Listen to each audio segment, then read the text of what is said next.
Meemesilane Apis mellifera on mesilase liik perekonnast mesilane. Meemesilase algne levila oli Euroopa, Aafrika ja Ees-Aasia. Kuna mesilane annab mett ja inimene kasutab mett, siis on see aidanud mesilasel levida üle maailma. Teda on levitanud eurooplased teisi maailmajagusid koloniseerides. Põllumajandusel on oluline, et meemesilane tolmeldaks kultuurtaimi, mistõttu ta on tähtis taimekasvatuses. Meemesilasel on umbes 25 alamliiki, mida nimetatakse mesilastõugudeks. Need kujunesid praegusel kujul alles pärast viimast jääaega jääst vabanenud alade taasasustamise käigus. Euroopa parasvöötmes ja jahedates piirkondades, Alpidest põhja pool, levis Euroopa meemesilane. Selles filmis keskendume mesilasemade kasvatamisele.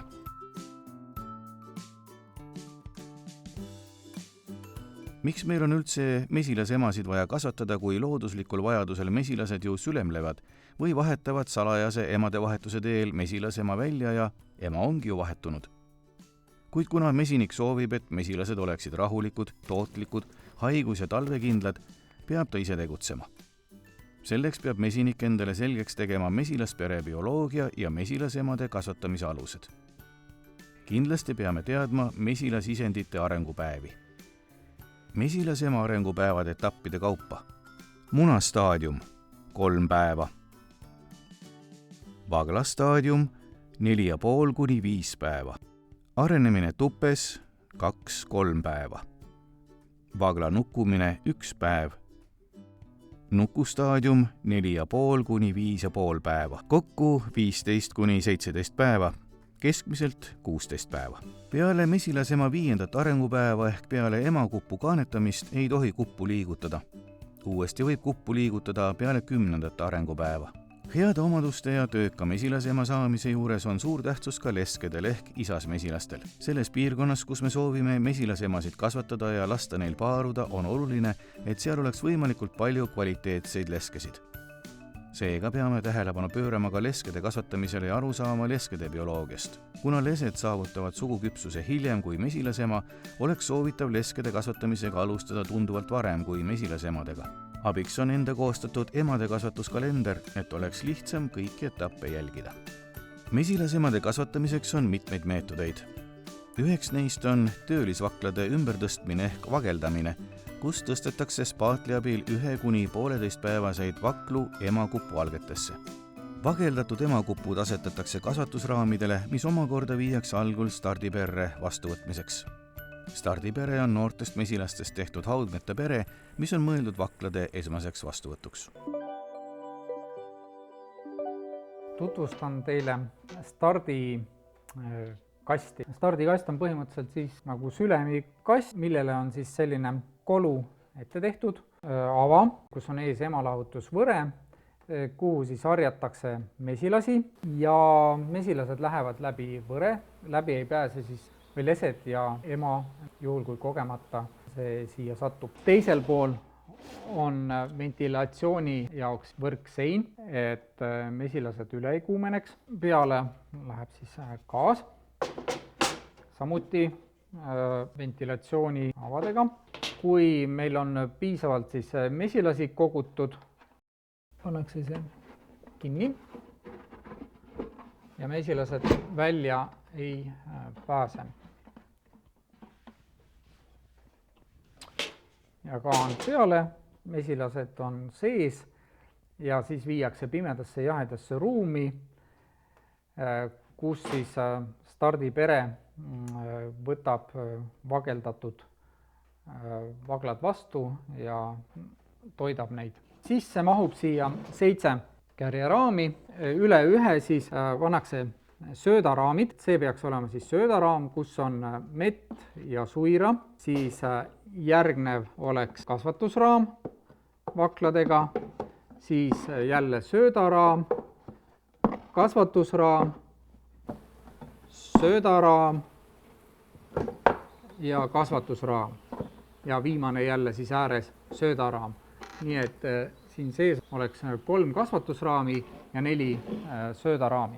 Starti hoitakse kinnisena siis 24 tundi, vahepeal peab siis startpere jootma selleks piserdatakse vett võrgule. Ja järgmisel päeval 24 tunni pärast võetakse need kasvatusraamid ja tõstetakse ammperedesse.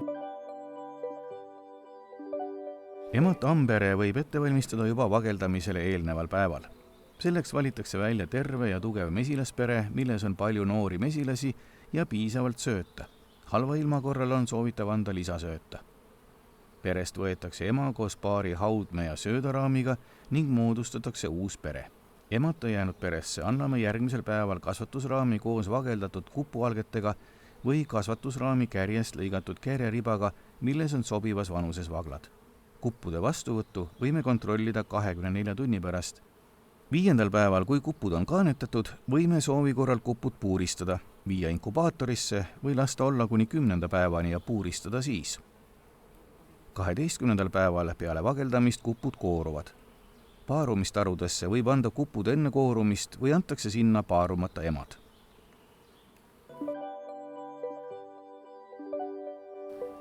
Tugevas peres eraldatakse ema eraldusvõre abil koos sööda ja haudmekärgedega alumisse korpusesse, lamavtarus taskuossa.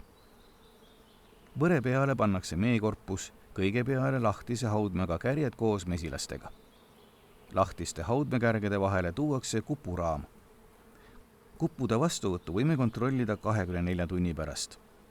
5. päeval on kupud kaanetatud, võime soovi korral kupud puuristada, viia inkubaatorisse või lasta olla kuni 10. päevani ja puuristada siis. 12. päeval peale vageldamist kupud kooruvad. Paarumistarudesse võib anda kupud enne koorumist või antakse sinna paarumata emad. Vageldamisel me kasutame nigot vahendeid, kupukand, kupualge, kupukanna alused, need on siin liistu küljes kõik ilusti. Siia saab nüüd vageldada ja hiljem, kui vageldatud, asetame selle siia raami ja sel viisil läheb ta siis nüüd kas startperesse või ammperesse. Vageldatakse üldjuhul kas siis metallvageldusnõelaga ehk spaatliga või väga palju kasutatakse ka sellist nii-öelda hiinakat plastist keelekene, et võib-olla algajal on sellega lihtsam, et lükatakse kannu seina mööda alla, keelekene liikub siis vagla alla ja kui vagel on keelekese peal, siis lükatakse selle vedrusüsteemi ja selle puuspaatli abil see vagel sinna kannu põhja. Kui metallspaatliga me vakla võtame, siis otsime muidugi võimalikult noore vagla, kes oleks selline 1 päeva kuni 1,5 päeva vanune, kes oleks korralikult piima sees ja spaatliga võtame vagla kaare poolt, lükkame spaatli ilusti alla ja tõstame ta sealt välja ja paneme ta siis siia kannu sisse. 5. päeval pärast vageldamist puuristame emad, et esimene, kes koorub, ei tapaks ära teisi. 10. päeval anname mesilasemad paarumistarusse. Alati ei pea ostma moodsaid vahendeid. Emade kasvatamiseks vajalikke kupualgeid saab iga mesinik ise mesilasvahast teha. Kastame eelnevalt vees leotatud lehtpuust kupušablooni 70 kraadini kuumutatud vaha sisse. 3 korda. Iga kord kastame kupušablooni vaha sisse natuke vähem ja siis uuesti vees maha jahutades saame kupualge. Kupušablooni läbimõõt peab olema otsast 8–9 mm ja 20 mm kõrguselt 10 mm. Kupualge liimime sulavahaga spooni või vineeri ribale, mis on omakorda sulavahaga kinnitatud emade kasvatusraamile. Nüüd jääb üle ainult vageldada.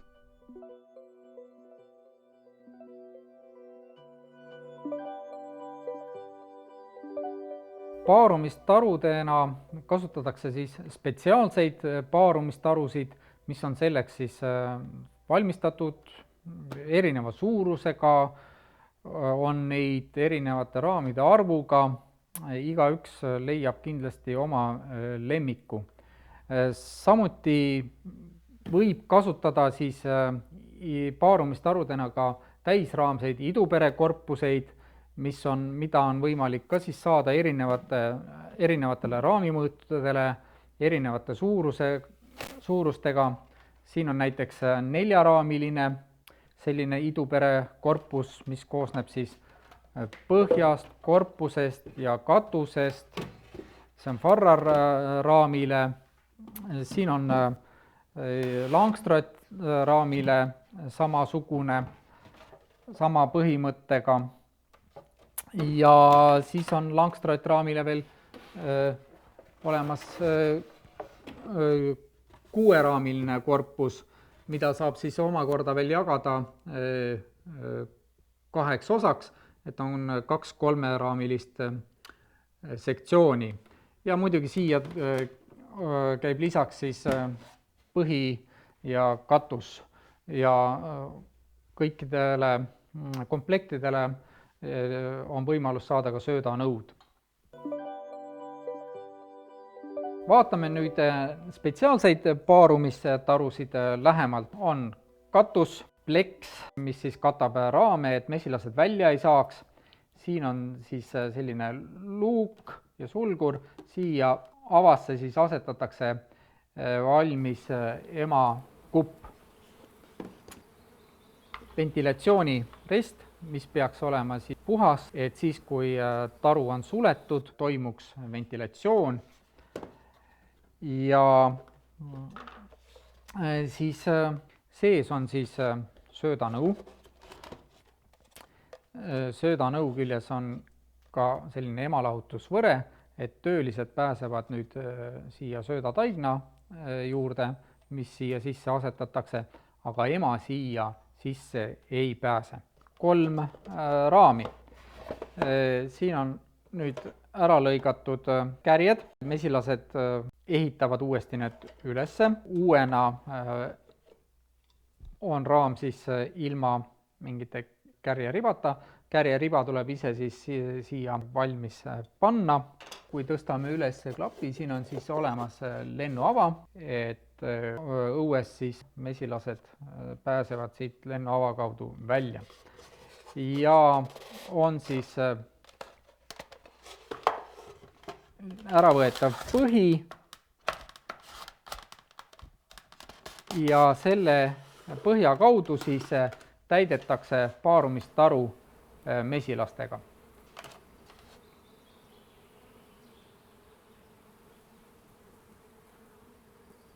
Raamid peavad olema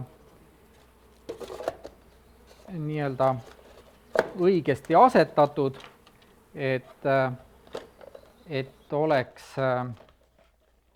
nüüd see pleksiava ja raamide juures ava, et läheks alati kindlasti kokku, et muidu kui see ei ole niimoodi, siis ei saa kuppu sisse asetada.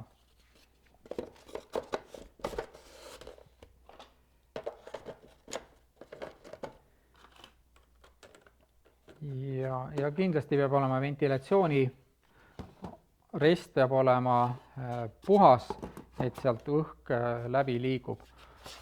Ja veel korra näitan siis, et mesilasi siis lisatakse siia põhja kaudu vastava topsiga, mesilased sisse, luuk kinni ja õiget pidi.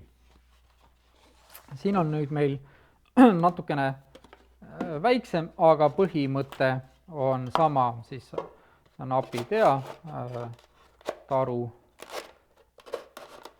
iseenesest sama ja siis siia nüüd tuleb meil kärjepõhjad veel joota. Ja siin siis veel ka söödanõu. Söödanõus on veel, või söödanõu küljes on siis veel nii-öelda selline rest. Töölised pääsevad söödale juurde, aga ema siit läbi ei mahu. Asetame siis kärjepõhja nüüd siia raami külge. Selleks on meil kuum vaha ja vintsel, et kanname kuuma vaha pintsliga siia raami külge ja peame kiirelt siis saama selle kärjepõhja paigale. Ja vajadusel saab veel siia vaha siis juurde panna et see kärjepõhi oleks kindlasti siin korralikult kinni.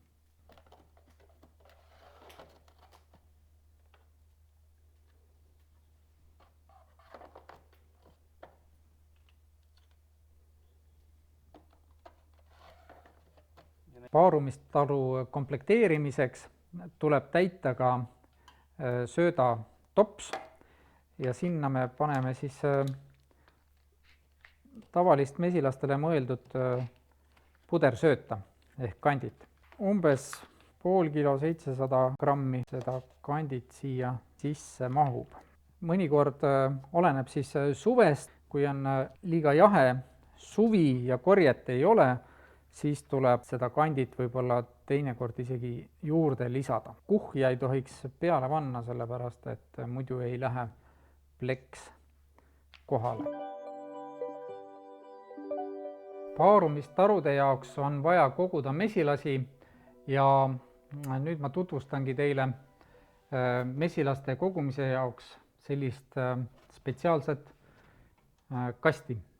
See on tehtud siis korpustaru korpusest, võrkpõhjast, need on omavahel siis kokku liimitud, lisaks on siin pandud liistud vahele, et raamid ei liiguks kohalt ära. Siin sisse on siis, läheb 5 kärge. Kogumise ajal peab natukene ikkagi mesilastel sööta ka olema, et paar kerget söödakärge, ülejäänud võivad olla tühjad kärjed või siis kärjepõhjad. Kui on mesilasi muidugi väga palju, siis on kärjepõhjade puhul oht, et nad soojusega vajuvad raamide küljest ära. Lisaks on siis tehtud selline kolu, mille peale siis mesilasi nüüd harjatakse. Peale läheb võrk, et mesilased välja ei pääseks, aga oleks hästi ventileeritud. Kui see töö on tehtud, eemaldatakse kolu, suletakse lennuava, siin on võimalus siis porolooniga sulgeda ja transporditakse mesilasse. Kui nüüd paarumistarud on meil ette valmistatud ja nüüd täidame paarumistarud mesilastega. Võetakse kärjed välja, raputatakse, pihustatakse õrnalt mesilastele vett ja topsiga siis 200 milliliitrit paarumistaru kohta paarumistarru.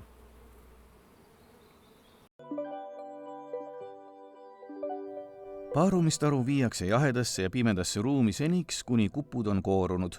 Siis võib paarumistarud välja viia umbes 3 päeva pärast. Paar korda päevas peab paarumistaru restile vett pihustama, et mesilased juua saaks. Mesilase ema koorub 12–14 päeva pärast peale vageldamist ja teeb esimese lennu umbes 72–84 tunni pärast. Paaruma peaks ta 10 päeva jooksul peale koorumist. Paarumine eeldab tuuletut ilma ja õhutemperatuuri alates 20 kraadist. Peale paarumist ja enne idu või põhiperele saatepuuriga andmist tuleks ema märgistada. Enne märgistamist täidetakse saatepuuri üks osa spetsiaalse söödataignaga ning asetatakse saatepuuriga saatemesilased. Soovitav on saatemesilased võtta samast paarumistarust, 5–7 tükki. Mesilasema märgistamisel kasutatakse spetsiaalset märkepliiatsit, kleebiseid või muud selleks sobivat märkimisvärvi. Kokkuleppeliselt on võetud kasutusele 5 värvuse süsteem. Märkimiseks võetakse mesilasema sõrmede vahele või kasutatakse märkimiseks mõeldud märkekolbi. Loomulikult võib anda ema kupu kohe põhiperele ja ta käib paarumas sealt. See välistab hilisema probleemi ema vastuvõtul peresse, aga on alati oht, et mesilasema ei tule paarumislennult tagasi. Kui mesinik tahab kasvatada emasid ainult enda tarbeks või näiteks vanuselised iseärasused ei luba enam vageldada, siis on võimalik kasutada vagelduseta meetodit. tuleb leida parimate omadustega mesilasperest munade või vakladega raam ja lõigata sealt välja kärjekannu osa. Kannud kleebime sulavahaga spooni või vineeritükkidele, mis on eelnevalt vahaga kasvatusraami külge kleebitud. Jälgima peab, et vaglad ei oleks vanemad kui 1,5 kuni 2 päeva või et kannudes oleks ainult munad. Soovitatav on sama vanu vaklu kasutada, et ei juhtuks, et mõni ema koorub varem ja hävitab kogu ülejäänud töö. Asetame emakasvatusraami amperesse, kust oleme ema eemaldanud. Kasvatusraam tuleb panna lahtise haudmega kärgede vahele, nii võetakse vaglad kõige paremini vastu. Umbes 24 tunni möödudes tuleks kontrollida, kas vaglad on vastu võetud ja neid on toitma hakatud. Mõni päev hiljem on soovitav need vastu võetud kupud eemaldada, kus on vähem toitepiima kui teistes. Kuna selle meetodiga on keeruline puuristada emasid, siis on oluline tabada õige hetk, millal anda need kupud idu-, põhi- või paarumisperedesse. Nüüd me teeme sellise paarumisidu pere, võtame kaanetatud hauet, siin on ka mett, sööta nendele. See on kaanetatud emakupp, mille me kärjest välja lõikasime, mille me siia nüüd haudmekärgede vahele paneme.